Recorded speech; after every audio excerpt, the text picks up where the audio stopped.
The heartland theory, also known as hinterland heartland theory, is a geopolitical model developed by British geographer Halford Mackinder in 1904.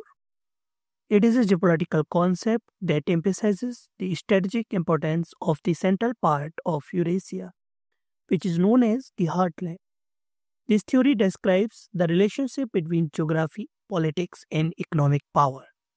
The key concepts in theory are heartland, hinterland, and world island. The heartland roughly includes present-day Russia, Central Asia, and parts of Eastern Europe. It is a large, resource-rich, and landlocked region. Hinterland includes areas surrounding the heartland, including Western Europe, the Middle East, and the Asia, while the world island is known for the combined landmass of Europe, Asia, and Africa. In this theory, Mackinder quoted that who rules East Europe commands the heartland, who rules the heartland commands the world island, and who rules the world island commands the world. He further argued that the heartland's vast resource and central location make it a strategic hub.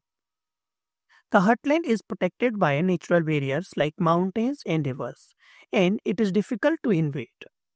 The control of the heartland provides access to surrounding regions and global trade routes.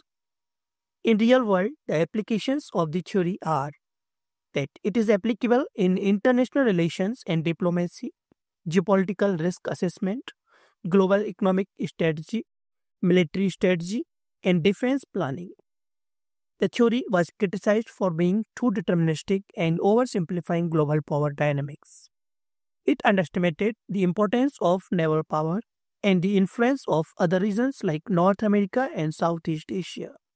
Despite the criticism, the heartland theory remains a key concept in geopolitical studies and helps to explain the strategic importance of Central Asia in international relations.